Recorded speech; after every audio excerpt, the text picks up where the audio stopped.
کاشانۂ بصیرت ایک ایسا یوٹیوب چینل جس پر ہر قسم کی دینی کتب بالخصوص محروم بصارت افراد کے لیے آڈیو اور ویڈیو فارمیٹ میں دستیاب ہیں اور بالعموم تمام مسلمان برادران و خواہران کے لیے دستیاب ہیں۔ اس لیے آپ سے گزارش ہے کہ بیل آئیکن کو پریس کر کے ہمارے اس چینل کو ضرور سبسکرائب کیجیے تاکہ آئندہ آنے والی ہر کتاب آپ کو بر وقت ملتی رہے۔ کاشانۂ بصیرت، کاشانۂ بصیرت، کاشانۂ بصیرت، کاشانۂ بصیرت۔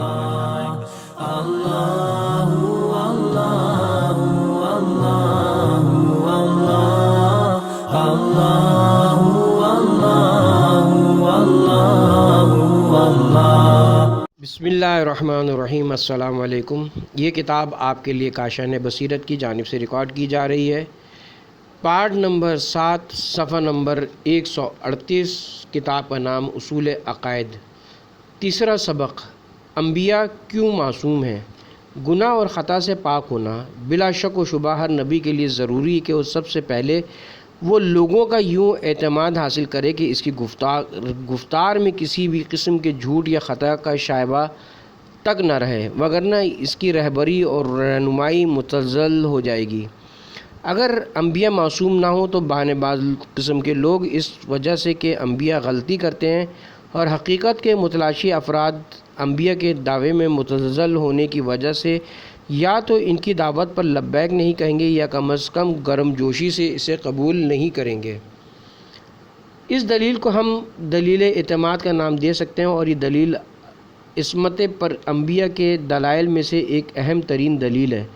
بالفاظ دیگر یہ کیسے ممکن ہے کہ خداوند متعال ایسے شخص کی اطاعت کا حکم دے جو کسی شرط اور قید کے بغیر ہو اور عین ممکن ہے خطا کار ہو یا گناہ کا ارتکاب کرے؟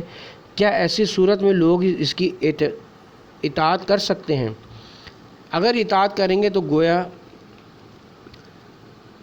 انہوں نے خطا اور گناہ کی اتباع کی، اور اگر نہ کریں تو انہوں نے رہبری کے مقام کو تسلیم نہیں کیا، خصوصاً اس وجہ سے کہ انبیاء کی رہبری کا مقام دیگر افراد سے مکمل طور پر مختلف ہے، کیونکہ لوگ اپنا عقیدہ اور زندگی کے رہنما اصول انہی انبیاء سے ہی لیتے ہیں۔ اسی وجہ سے ہم دیکھتے ہیں کہ جب بڑے بڑے مفسران قرآن سورہ نساء کی آیت نمبر 59 خدا کی اطاعت کرو رسول خدا اور اولی الامر کی اطاعت کرو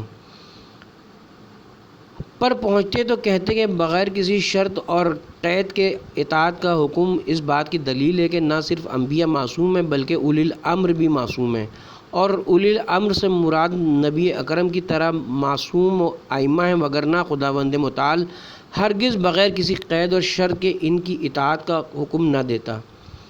ایک اور طریقے سے بھی ہم انبیاء کا ہر گناہ سے پاک و معصوم ہونا ثابت کر سکتے ہیں، اور وہ یہ کہ انبیاء میں ہر قسم کے گناہ کے عوامل شکست خوردہ ہیں۔ یعنی جب ہم اپنے نفوس کی طرف نگاہ کرتے تو دیکھتے کہ ہم بعض گناہوں اور برے اور ناپسندیدہ کاموں کے مقابلے میں تقریباً معصوم ہیں۔ زیادہ وضاحت کے لیے درج ذیل مثالوں میں غور فرمائیں۔ کیا آپ کوئی ایسا عقل مند آدمی تلاش کر سکتے ہیں جو آگ کو کھانے کے لیے فکر مند ہو یا کوڑا کرکٹ اور زندگی چبانے کی فکر میں ہو؟ کیا کوئی ایسا باشعور انسان تلاش کیا جا سکتا ہے جو مکمل طور پر برہنہ ہو کر گلیوں اور بازاروں میں گھومے؟ یقیناً جواب نفی میں ہوگا، اور اگر کسی کو ایسا کام کرتے ہوئے دیکھیں گے تو ہمیں یقین ہو جائے گا کہ وہ نارمل انسان نہیں ہے اور کسی نفسیاتی بیماری کا شکار ہو کر اپنی عقل سے ہاتھ دھو بیٹھا ہے، وگرنہ کسی عقل مند انسان سے ایسا اقدام محال ہے۔ جب ہم اس قسم کے حالات و واقعات کے متعلق غور و فکر کرتے ہیں تو اس نتیجے پر پہنچتے ہیں کہ ان عادات و اعمال کا غیر معقول اور پست ہونا اس قدر واضح ہے کہ کوئی بھی شخص ان کا ارتکاب نہیں کر سکتا۔ اب ہم یہاں ایک مختصر جملے کے ذریعے اس حقیقت کو مجسم کرتے ہوئے کہہ سکتے ہیں کہ ہر عقل مند اور صحیح و سالم شخص بعض برے اور ناشائستہ کاموں کے مقابلے میں محفوظ یا بالفاظ دیگر عصمت رکھتا ہے۔ اس سے کچھ آگے بڑھتے ہیں، انسانوں میں سے بعض لوگ ایسے بھی ہیں جو ان ناشائستہ کاموں سے اس قدر پرہیز کرنے والے ہیں کہ عام انسان اس قسم کی احتیاط سے عاری ہوتے ہیں۔ مثال کے طور پر ایک ماہر طبیب جو کہ جراثیم کی مختلف اقسام سے واقف ہے کبھی بھی اس بات پر آمادہ نہیں ہوگا کہ وہ ایک ایسا پانی پیے جو کہ خطرناک قسم کے جراثیموں سے آلودہ ہو، جبکہ ایک ان پڑھ اور جاہل انسان اس کام کو انجام دے سکتا ہے۔ اس سادہ سے تجزیے کے بعد ہم اس نتیجے پر پہنچے کہ انسان کی علمی سطح اور آگاہی جتنی بڑھے گی اتنے ہی زیادہ وہ خطا و اشتباہ سے محفوظ رہے گا۔ پس اس حساب سے اگر کوئی شخص ایمان اور معلومات کے اعتبار سے جتنا زیادہ بلند ہوتا چلا جائے گا اور خدا اور اس کی عدالت پر اعتقاد کا عالم یہ ہوگا کہ گویا وہ ان دونوں کو اپنی آنکھوں کے سامنے حاضر و ناظر دیکھ رہا ہوگا، تو یقیناً وہ اپنے آپ کو تمام گناہوں سے محفوظ رکھے گا اور ہر برا عمل اس کے نزدیک ایسے ہی ہوگا جیسے ہماری نظر میں بازار میں مادر زاد ننگا گھومنا۔ اس کے نزدیک حرام مال ایسی ہی آگ کا شعلہ ہوگا جیسے ہمارے نزدیک حقیقی آگ کے جسے ہم اپنے منہ کی طرف نہیں لے جاتے، وہ بھی حرام مال کو اپنے منہ کی طرف نہیں لے جائے گا۔ اس تمام گفتگو سے یہ نتیجہ نکلا کہ انبیاء اپنے علم و آگاہی اور کامل ایمان کی وجہ سے گناہوں کے تمام عوامل کو کنٹرول میں کر لیتے ہیں، جس کے نتیجے میں گناہ کا خواہ کتنا ہی بڑا عامل پیش آئے ان کی عقل و ایمان پر حاوی نہیں ہو سکتا۔ یہی وجہ ہے کہ ہم کہتے ہیں کہ انبیاء معصوم ہیں اور گناہوں سے منزہ اور مبرہ ہیں۔ عصمت کا مقام کیسے باعث فضیلت ہو سکتا ہے؟ بعض ایسے لوگ جو عصمت کے مفہوم اور گناہوں سے بچانے والے عوامل سے آگاہ نہیں ہیں، وہ یہ اعتراض کرتے ہیں کہ اگر خدا کسی کو گناہ سے روک دے اور اس میں ہر قسم کے گناہ کے عوامل کو ختم کر دے تو یہ چیز اس شخص کے لیے باعث فضیلت نہیں ہے، یہ ایک اجباری عصمت ہے اور زبردستی کی عصمت کو کسی بھی قسم کی فضیلت شمار نہیں کیا جا سکتا۔ لیکن جو توضیحات ہم ذکر کر چکے ہیں ان سے اس اعتراض کا جواب واضح ہو جاتا ہے کہ انبیاء کی عصمت میں کسی بھی قسم کا اجباری پہلو نہیں پایا جاتا، بلکہ ان کا انتہائی قوی ایمان و کامل یقین، آگاہی اور شناسائی اور فوق العادہ علم اس بات کا موجب بنا ہے کہ عصمت کی ایک عظیم فضیلت انہیں حاصل ہوئی ہے۔ اگر باہوش اور آگاہ طبیب بیماری کے تمام عوامل سے شدت کے ساتھ پرہیز کرے تو کیا یہ اس کے مجبور ہونے کی دلیل ہے؟ اگر کوئی صحت کے اصولوں کا اس حد تک خیال رکھے تو کیا یہ اس کی فضیلت شمار نہیں ہوگی؟ اگر ایک قانون فہم شخص کسی جنایت کے عدالت میں ہولناک نتائج کو جانتے ہوئے اس سے سختی سے پرہیز کرتا ہے تو کیا یہ اس کی فضیلت شمار نہیں ہوگی؟ پس ہم کہہ سکتے ہیں کہ انبیاء کا معصوم ہونا نہ صرف ان کے اختیار میں بلکہ ان کے لیے ایک بہت بڑی عظمت بھی ہے۔ چوتھا سبق، پیغمبر کی شناخت کا بہترین راستہ۔ بلا شک و شبہ ہر مدعی کے دعوے کو قبول کرنا عقل اور منطق کے خلاف ہے۔ خداوند متعال کی طرف سے نبوت اور رسالت کا دعویٰ کرنے والا شخص ممکن ہے کہ سچا ہو، لیکن یہ احتمال اپنی جگہ موجود ہے کہ فرصت طلب اور دغا باز قسم کا انسان سچے انبیاء کی جگہ لینے کی کوشش کرے۔ لہٰذا ضروری ہے کہ ایک ایسا یقینی و قطعی معیار ہمارے پاس ہونا چاہیے کہ جس کے ذریعے انبیاء کے دعوے کی حقیقت اور ان کا خدا سے رابطہ ہمیں معلوم ہو سکے۔ اس مقصد کو حاصل کرنے کے لیے ہمارے پاس مختلف راستے ہیں، جن میں سے دو اہم راستے درج ذیل ہیں۔ نمبر 1، پیغمبر کے دعوے سے متعلق دقیق تجزیہ اور اس کی حقیقت پر مختلف قرائن کی جمع آوری۔ نمبر 2، معجزہ اور خارق عادہ کام۔ ہم پہلے معجزے کے متعلق گفتگو کرتے ہیں کہ بعض ایسے افراد بھی موجود ہیں جو معجزے کا لفظ سن کر تعجب کرتے ہیں یا معجزات کو کوئی قصہ کہانی یا افسانہ سمجھتے ہیں، حالانکہ اگر معجزے کے دقیق علمی معنی پر غور و فکر کیا جائے تو یہ تمام تصورات اشتباہ محض کے علاوہ کچھ بھی نہیں۔ معجزہ کوئی ایسا عمل نہیں کہ جو غیر ممکن یا کسی علت کے بغیر ہو، بلکہ سادہ الفاظ میں معجزہ اس خارق عادت عمل کا نام ہے کہ جو عادی اور معمولی افراد کی قدرت میں نہیں ہوتا، بلکہ معجزہ طبیعت سے مافوق طاقت کے ذریعے ہی امکان پذیر ہے۔ اسی لیے معجزے کے لیے درج ذیل شرائط کا ہونا ضروری ہے۔ نمبر 1، ایسا کام جو ممکن اور قابل قبول ہو۔ نمبر 2، عام یا صاحب کمال انسان صرف انسانی طاقت کے ذریعے اس کو انجام دینے کی طاقت نہیں رکھتا۔ نمبر 3 معجزہ لانے والا شخص اپنے اس کام سے متعلق اتنا مطمئن ہو کہ دوسروں کو مقابلے کی دعوت دے سکے۔ نمبر 4، اگر کوئی بھی شخص اس جیسا کام نہ کر سکے جیسا کہ معجزے کے نام سے واضح ہے کہ وہ تمام افراد اس کے مقابلے میں عاجز ہو جائیں۔ نمبر 5، ضروری ہے کہ معجزہ دعوی نبوت یا امامت کے مطابق ہو، لہٰذا وہ خارق عادت کام جو انبیاء اور ائمہ کے علاوہ دیگر افراد انجام دیتے ہیں انہیں معجزے کے بجائے کرامت کہا جاتا ہے۔ چند روشن نمونے۔ ہم سب جانتے ہیں کہ حضرت عیسیٰ کے معجزات میں سے ایک معجزہ مردوں کو زندہ کرنا اور ناقابل علاج مریضوں کو صحت یاب کرنا تھا۔ کیا ہمارے پاس کوئی ایسی علمی اور عقلی دلیل موجود ہے کہ انسان کے جسم سے جب روح خارج ہو جاتی ہے تو وہ دوبارہ زندگی کی طرف لوٹ نہیں سکتا؟ کیا ہمارے پاس ایسی علمی اور عقلی دلیل موجود ہے کہ جو سرطان کی بیماری کے لیے کوئی علاج نہ ہو؟ حالانکہ ہمارے پاس اس کا کوئی علاج نہیں ہے، البتہ بغیر کسی شک و شبے کے موجودہ زمانے کی تمام ترقی کے باوجود انسان اب تک مردوں کو زندہ کرنے یا بہت سی بیماریوں کے علاج سے عاجز ہے، چاہے دنیا کے تمام ڈاکٹر مل کر اپنے تجربات اور معلومات سے مدد ہی کیوں نہ لیں۔ لیکن دوسری طرف کوئی معنی نہیں ہے کہ ایک انسان الہی قوت اور علم خدا کے بے کران سمندر سے خصوصی آگاہی کے بعد ایک مخفی اشارے کے ذریعے بھی روح کو واپس جسم میں لا سکتا ہے اور لا علاج مریضوں کو شفا بخش سکتا ہے۔ علم تو یہی کہتا ہے کہ نہ تو ہمیں معلوم ہے اور نہ ہی ہم اس کی طاقت رکھتے ہیں، لیکن علم اس کام کو ناممکن اور غیر معقول قرار نہیں دیتا۔ دوسری مثال، چاند کا سفر ایک خلائی جہاز کے بغیر کسی بھی انسان کے لیے ممکن نہیں ہے، لیکن کوئی معنی نہیں ہے کہ ہماری طاقت سے زیادہ طاقتور اور ہمارے سائنسی آلات اور خلائی جہازوں سے زیادہ دقیق آلات کسی کی دسترس میں ہوں اور وہ ان خلائی جہازوں کی مدد کے بغیر ہی چاند یا دوسرے ستاروں پر پہنچ جائیں۔ دراصل اگر کوئی شخص اس قسم کے خارق عادت کام انجام دے اور ساتھ ہی ساتھ نبوت کا بھی دعویٰ کرے اور لوگوں کو بھی اس کے مقابلے پر بلائے، لیکن اگر لوگ اس کے مقابلے سے عاجز ہوں تو ہمیں یقین ہو جائے گا کہ وہ خدا کا بھیجا ہوا ہے، کیونکہ ممکن نہیں کہ خدا بند متعال ایک جھوٹے شخص کو اتنی قدرت اور طاقت عطا کر دے کہ وہ اس کے بندوں کی گمراہی کا باعث بنے۔ معجزات کو خرافات سے نہیں ملانا چاہیے۔ افراد اور تفرید ہمیشہ فساد و تباہی اور حقیقت کا چہرہ بگاڑنے کا سبب بنتے ہیں۔ معجزے سے متعلق بھی یہ بات صادق آتی ہے کہ حالانکہ بعض روشن فکر ہونے کے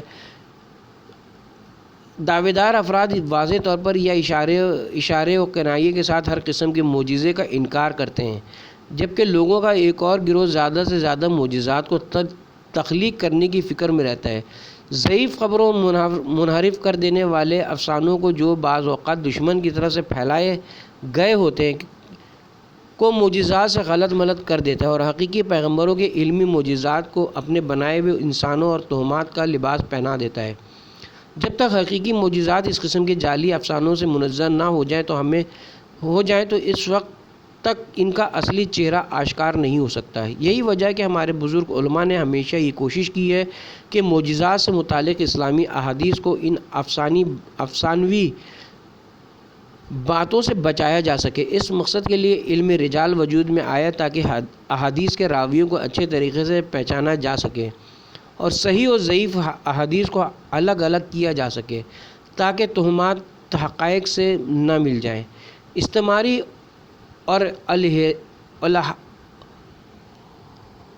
استعماری اور الحادی قوتوں کی آج بھی کوشش ہے کہ وہ ان بے سر و پا باتوں کو صحیح دینی اعتقاد سے مخلوط کر دیں اور اس طریقے سے تمام افراد کو حقیقی علم سے دور کر دیا جائے۔ لہٰذا ضروری ہے کہ ہم دشمن کی ان تخریبی سازشوں سے مکمل طور پر آگاہ رہیں۔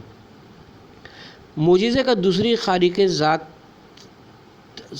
عادت چیزوں سے فرق۔ غالباً آپ نے سنا ہوگا کہ بعض اوقات خارق عادت کام کرتے ہیں۔ بہت سے لوگوں نے یہ عجیب و غریب کام دیکھے بھی ہوں گے۔ یہ افسانہ نہیں ہے بلکہ ایک حقیقت ہے۔ یہاں پر یہ سوال پیش آتا ہے کہ آخر ان خارق عادت کاموں اور انبیاء کے معجزات میں کیا فرق ہے اور ہمارے پاس ان کی تشخیص کا معیار کیا ہے؟ اس سوال کے دو واضح جواب ہیں۔ نمبر ایک، اس قسم کے لوگ ہمیشہ محدود کام انجام دیتے ہیں اور ان میں سے کوئی بھی شخص اس بات کے لیے آمادہ نہیں ہوگا کہ آپ کی خواہش کے مطابق خارق عادت کام انجام دے، بلکہ وہ صرف ایسے ہی کام انجام دے گا کہ جس کی اس نے بہت زیادہ مشق یا ریاضت کی ہو۔ اس بات کی دلیل واضح ہے کیونکہ ہر انسان کی طاقت محدود ہے اور وہ صرف ایک یا چند کاموں میں مہارت حاصل کر سکتا ہے، لیکن انبیاء کے خارق عادت کام بغیر کسی قید و شرط کے ہیں، یعنی لامحدود ہیں۔ وہ کسی بھی طلب کردہ معجزے کو انجام دینے کی قدرت رکھتے ہیں کیونکہ وہ خدا کی بے پناہ قدرت و طاقت سے مدد حاصل کرتے ہیں، اور ہم جانتے ہیں کہ خدا کی قدرت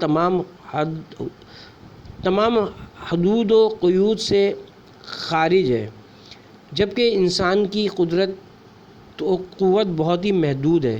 نمبر دو، ایک شعبدہ باز کا انجام دیا گیا کام دوسرے شعبدہ باز بھی انجام دے سکتا ہے، یعنی وہ کام بشر کی قدرت سے باہر نہیں ہے۔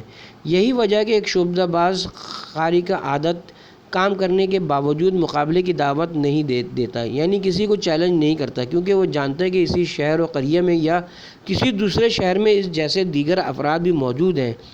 لیکن انبیاء مکمل اطمینان کے ساتھ چیلنج کرتے ہیں اور کہتے ہیں کہ اگر زمین کے تمام انسان بھی جمع ہو جائیں تو مجھ جیسا کام کرنے کی صلاحیت نہیں رکھتے۔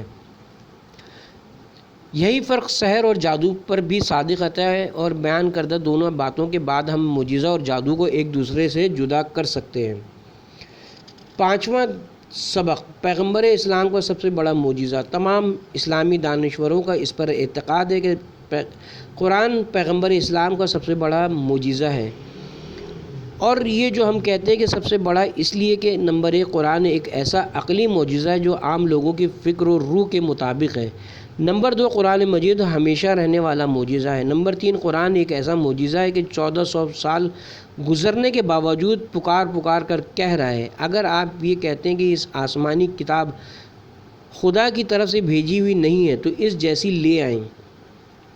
اس قسم کی چیلنج کو جیسے تحدیق کہا جاتا ہے، قرآن مجید نے چند جگہ پر واضح طور پر دیا ہے۔ سورہ اسراء آیت نمبر 88 میں ارشاد ہے کہ کہہ دیجئے اگر انسان اور جن سب مل کر اس قرآن کی مثل لانے کی کوشش کریں تو وہ اس کی مثل نہیں لا سکیں گے۔ ایک اور جگہ میں قرآن مجید مقابلے کی دعوت کو آسان کر کے فرماتا ہے۔ سورہ ہود آیت نمبر 13، کیا یہ کہتے ہیں کہ اس نے قرآن خود بنایا ہے؟ کہہ دیجئے اگر تم سچے ہو تو اس جیسی 10 صورتیں بنا کر لاؤ اور اللہ کے سوا جس کو بلا سکتے ہو بلاؤ۔ اس کے بعد مزید فرماتا ہے کہ اگر یہ دعوت قبول نہ کریں تو یہ جان لیجئے کہ یہ آیات خدا کی طرف سے ہیں۔ سورہ ہود آیت نمبر 41۔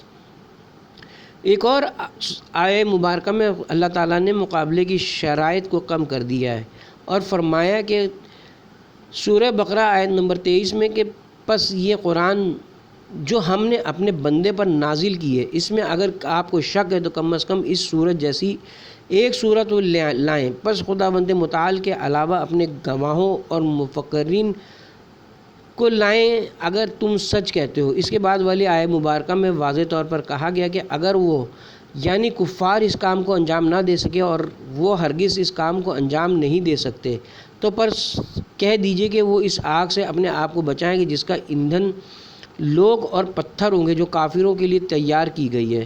قرآن نے انکار کرنے والوں کو مسلسل مقابلہ کرنے کی دعوتیں دی ہیں۔ اس سے معلوم ہوتا ہے کہ پیغمبر خدا معجزے کے مسئلے میں زیادہ تر قرآن پر ہی بھروسہ کرتے تھے، اگرچہ اس کے علاوہ چند اور معجزات بھی پیغمبر خدا سے نقل ہوئے ہیں اور تاریخ کی کتابوں میں ان کا ذکر ہوا ہے۔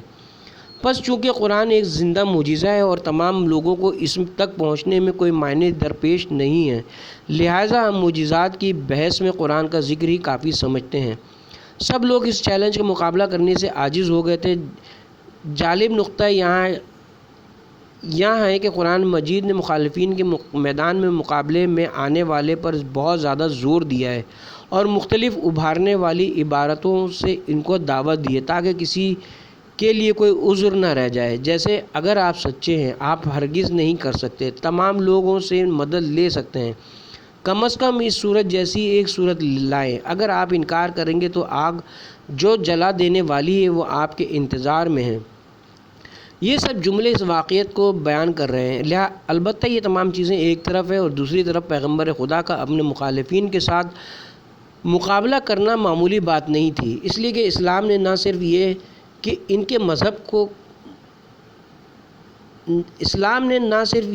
کے مذہب کے جس پر وہ سختی سے عمل کرتے تھے کو خطرے میں ڈال دیا تھا، بلکہ ان کے اقتصادی اور سیاسی منافع بھی خطرے میں آ گئے تھے۔ الفاظ دیگر اسلام کے نفوذ اور ترقی نے ان کی تمام تر زندگی کو دھرم بھرم کر دیا تھا، لہٰذا وہ مجبور تھے کہ اپنی تمام تر طاقت اور قدرت کے ساتھ میدان میں آ جائیں۔ انہیں یہ چاہیے تھا کہ تمام تر کوشش اور امکان کے ساتھ پیغمبر اسلام کو جواب دینے کے لیے قرآن جیسی چند آیات لے آتے، تاکہ نہ تو قرآن دوبارہ انہیں چیلنج کرتا اور نہ انہیں اپنے مقابل عاجز شمار کرتا اور نہ اس چیز کو اپنی حقانیت پر سند شمار کرتا۔ انہوں نے تمام ان لوگوں سے مدد طلب کی تھی جو اس زمانے کے فصیح و بلیغ لوگ تھے، لیکن ہر دفعہ جب وہ قرآن مجید کے مقابلے میں آئے تو انہیں شکست کا سامنا کرنا پڑا۔ الٹے پاؤں بھاگ کھڑے ہوئے۔ تاریخ کی کتابوں میں سب کچھ تفصیل سے مذکور ہے۔ ولید بن مغیرہ کی کہانی۔ وہ لوگ جو قرآن مجید کے ساتھ مقابلہ کرنے کے لیے بلائے گئے تھے، ان میں ولید بن مغیرہ بھی شامل تھا، جس کا تعلق قبیلہ بنی مخزوم سے تھا۔ یہ قبیلہ اس زمانے میں عربوں کے درمیان اچھی تدبیر اور عمدہ فکر سے مالا مال تھا، لہٰذا کفار نے اس سے یہ درخواست کی کہ اس چیز کے بارے میں غور و غوص کرے اور قرآن مجید کی حیرت انگیز اور خارق عادت حد تک نفوذ کرنے والی آیات کے بارے میں اپنا نقطۂ نظر بیان کرے۔ ولید بن مغیرہ نے پیغمبر خدا سے درخواست کی کہ قرآن مجید کی کچھ آیات تلاوت فرمائیں۔ پیغمبر اسلام نے کچھ آیات سورہ مبارکہ حامیم سجدہ سے تلاوت فرمائیں۔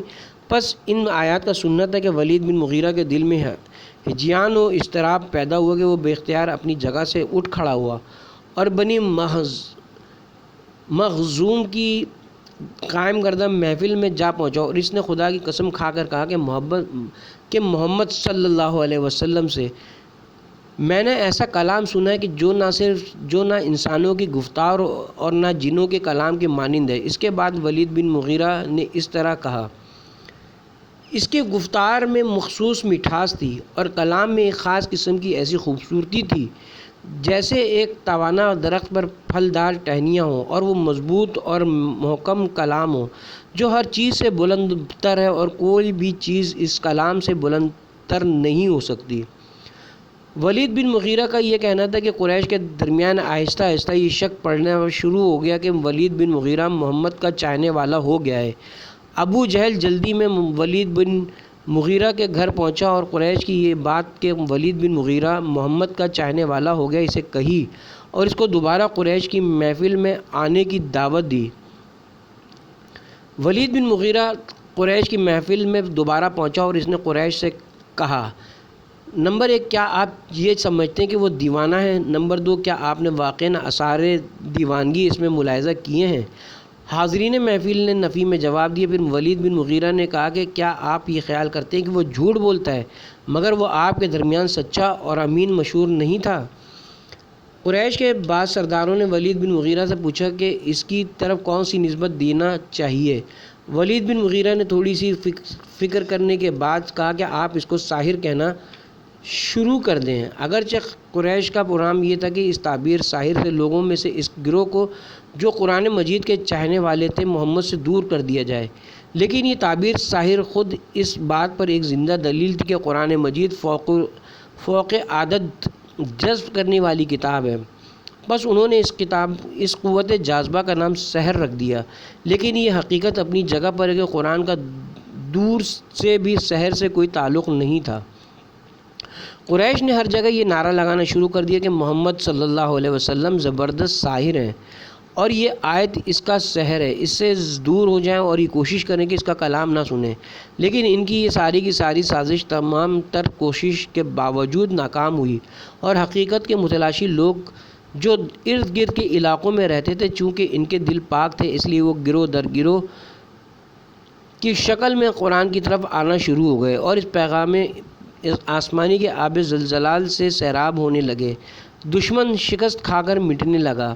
آج بھی قرآن مجید کے تمام لوگوں کو مقابلے کی دعوت دے رہا ہے اور چیلنج کر رہا ہے کہ اگر تم ان آیات کے بارے میں شک اور تردد کا شکار ہو اور اس کلام کو انسانی ذہن کی اختراع خیال کرتے ہو تو اس جیسا کلام لے آؤ۔ اے ہر قوم و ملت کے دانشورو، اے فلسفیو، اے ادیبو، اس بات سے بھی ہم کاملاً آگاہ ہیں کہ اسلام کے دشمن خصوصاً عیسائی پادری جو کہ اسلام کو ایک انقلابی مکتب اور عیسائیت کے لیے مضر اور خطرناک خیال کرتے ہیں، ہر سال کروڑوں ڈالر اسلام مخالف تعلیمات پر خرچ کرتے ہیں، اور یہ کام مختلف فرہنگی، علمی اور صحت و صفائی کے مختلف پروگراموں کی آڑ میں مختلف اسلامی ممالک میں بڑی تیزی اور منظم طریقے سے کر رہے ہیں۔ اگر وہ اپنے عقیدے میں سچے ہیں تو کیا بہتر ہوتا کہ وہ اپنے عیسائی اربوں دانشمندوں، شعراء، فلاسفہ اور لکھنے والوں کو اس بات کی دعوت دیتے کہ قرآن کی طرح چند صورتیں تیار کر کے لے آؤ تاکہ انہیں پھیلا کر مسلمانوں کو خاموش کیا جا سکے۔ یہ طے ہے کہ اگر یہ کام ممکن ہوتا تو عیسائی ایسا ضرور کرتے۔ اس کام کو انجام نہ دینا ان کی کمزوری اور شکست اور قرآن کے سچا معجزہ ہونے پر دلیل ہے۔ چھٹا سبق، اعجاز قرآن کے چند دریچوں کی طرف۔ حروف مقطعات کیوں؟ حروف مقطعات کیوں؟ ہم جانتے ہیں کہ بہت سی قرآنی صورتوں کا آغاز حروف مقطعات جیسے الف لام را، یا سین وغیرہ سے ہوا ہے۔ روایت اسلامی کے مطابق ان حروف مقطعات کا ایک راز اور فلسفہ یہ ہے کہ خداوند عالم ہمیں بتانا چاہتا ہے کہ قرآن مجید جیسا بڑا عظیم اور جاویدانی معجزہ کیسے ان معمولی سمجھنے والے حروف الف با سے وجود میں آیا ہے، اور ایک اتنا بڑا کلام ایسے حروف اور الفاظ سے وجود میں آیا ہے کہ جن کو ایک چند سالہ بچے بھی پڑھنے کی صلاحیت رکھتا ہے۔ اتنے اہم عظیم کام کا اس قسم کے مواد سے وجود میں آنا ہی ایک بڑا معجزہ ہے۔ اب سوال یہ کہ قرآن کس حیثیت سے معجزہ ہے؟ کیا صرف فصاحت اور بلاغت کے اعتبار سے، یعنی عبارت کی شیرینی تعبیرات کا سیر الانتقال اور غیر معمولی اثر و نفوذ، یا کسی اور حیثیت سے معجزہ ہے؟ حقیقت یہ کہ ہم قرآن کو جس نظر، زاویے اور دریچے سے دیکھیں، قرآن ہر اس اعتبار سے معجزہ ہے۔ جیسے نمبر 1 فصاحت و بلاغت، اس کے الفاظ اور مفاہیم ایک مٹھاس، غیر معمولی کشش اور عجیب و غریب قوت جاذبہ پر مشتمل ہے۔ نمبر 2 ہر نظر سے اعلیٰ ترین رہنما مضامین، خصوصاً تمام خرافات سے پاک عقائد کا بیان۔ نمبر 3 معجزات علمی، یعنی قرآن نے ان مسائل سے پردہ اٹھایا ہے کہ جن مسائل کی حقیقت تک آج تک انسان نہیں پہنچ سکا تھا۔ نمبر 4 آنے والے بہت سے مسائل و واقعات کی واضح، صحیح اور دقیق پیشن گوئی، قرآن کی غیبی خبریں۔ نمبر 5 کسی قسم کے تضاد، اختلاف، تفرقہ اور پریشان کن باتوں اور ان جیسے دیگر امور سے قرآن پاک کا پاک ہونا۔ مذکورہ بالا 5 مسائل کے متعلق بحث مفصل و طولانی ہے، لیکن ہم ان چند اسباق میں اس تمام بحث کے چند اہم اور جاذب ترین نکات کا تجزیہ کرتے ہیں۔ نمبر 1 فصاحت و بلاغت۔ ہم جانتے ہیں کہ ہر کلام کے 2 پہلو ہوتے ہیں، الفاظ اور مطالب۔ ہر وہ کلام جو موزون، خوشنما، مناسب الفاظ، منظم رواں کلمات پر مشتمل ہو اور پیچیدہ اور غیر مناسب عبارات سے پاک ہو، اور اس کے جملوں کی ساخت، معنی اور مراد کو کامل صورت میں زیبائی اور جذابیت کے ساتھ بیان کرے تو اسے فصیح و بلیغ کلام کہا جاتا ہے۔ قرآن مجید بطور اکمل ان 2 خوبیوں اور خصوصیات پر مشتمل ہے۔ یہی وجہ ہے کہ آج تک کوئی شخص یہ ہمت نہیں کر سکا کہ وہ اس کی آیات یا صورتوں کے مقابلے میں کوئی ایسا کلام لا سکے جو اس کی پرکشش، جذب کرنے والی مٹھاس سے بھرپور اور خوبصورت انداز کا حامل ہو۔ گزشتہ سبق میں ہم پڑھ چکے ہیں کہ مشرکین عرب کا فاصل اور منتخب شخص ولید بن مغیرہ آیات قرآنی کو سن کر ہیجان زدہ ہو گیا تھا اور قرآن کا مقابلہ کرنے کے لیے ایک مدت تک دقیق غور و فکر اور مطالعہ کرتا رہا۔ بالآخر ناکام و نامراد ہو کر اس نے سرداران قریش سے کہا کہ وہ لوگوں سے کہیں کہ قرآن سحر اور محمد ساحر ہیں۔ مشرقین متعدد مرتبہ سحر و ساحر کی نسبت پیغمبر اسلام کی طرف دیتے رہے، اگرچہ وہ اس نسبت کے ذریعے پیغمبر اسلام کی مذمت کرنا چاہتے تھے، مگر در حقیقت وہ آپ کے ساتھ تعریف و ستائش کر رہے تھے، کیونکہ یہ نسبت اس بات کا اعتراف تھا کہ قرآن مجید غیر معمولی اثر و نفوذ رکھتا ہے۔ مشرکین بجائے اس کے کہ اس حقیقت کا اعتراف کرتے ہوئے اس کے معجزہ ہونے کا اقرار کرتے اور اس پر ایمان لے آتے، اسے افسانہ سمجھتے ہوئے گمراہی کا شکار رہے اور اسے سحر قرار دیتے رہے۔ تاریخ اسلام میں ایسے کئی مواقع آئے کہ تندخو اور جھگڑالو قسم کے لوگ جب پیغمبر اسلام کی خدمت میں آتے اور قرآن کی آیات سنتے تو فوراً اپنا مذہب چھوڑ دیتے اور نور اسلام سے ان کے دل منور ہو جاتے۔ یہ واقعات اس چیز کی طرف واضح اشارہ ہیں کہ قرآن مجید کی کشش اور اس کی فصاحت و بلاغت یقیناً ایک معجزہ ہے۔ ماضی بعید کی بجائے موجودہ زمانے کے ماہرین ادبیات عرب کا حال بھی یہی ہے۔ وہ جتنا بھی زیادہ قرآن پڑھیں اور بار بار پڑھیں، نہ صرف اس تکرار سے نہیں تھکتے، ایک روحانی لذت کا احساس کرتے ہیں۔ قرآن کی تعبیرات بہت دقیق اور منظم، بیان کی پاکیزگی اور متانت ساتھ ہی ساتھ بہت ہی واضح و آشکار اور وقت ضرورت پر بہت ہی محکم اور شکست دینے والی ہیں۔ یہ بات واضح ہے کہ نزول قرآن کے زمانے کے لوگ ادبی اعتبار سے بہت ترقی یافتہ اور دقیق تھے۔ یہی وجہ ہے کہ زمانے جاہلیت کے اشعار آج بھی عربی اشعار کے بہترین نمونے شمار ہوتے ہیں۔ مشہور ہے کہ ہر سال حجاز کے بڑے بڑے ادیب جمع ہوتے تھے اور عکاظ نامی بازار میں، جو کہ ایک تجارتی اور ادبی مرکز تھا، اپنے بہترین اشعار کو پیش کرتے تھے۔ پھر ان کے کلام سے ایک بہترین شعر کا انتخاب کر کے اسے سال کا بہترین شعر قرار دیا جاتا اور خانہ کعبہ میں آویزہ کر دیا جاتا تھا۔ پیغمبر اسلام کے ظہور کے زمانے میں ان اشعار کے 7 نمونے خانہ کعبہ میں موجود تھے، لیکن قرآن مجید کے نزول کے بعد قرآن کی فصاحت و بلاغت کے مقابلے میں ان کی حیثیت و فصاحت اس قدر پھیکی ہو گئی کہ بتدریج ان سب اشعار کو نہ صرف وہاں سے اتار دیا گیا بلکہ انہیں فراموش بھی کر دیا گیا۔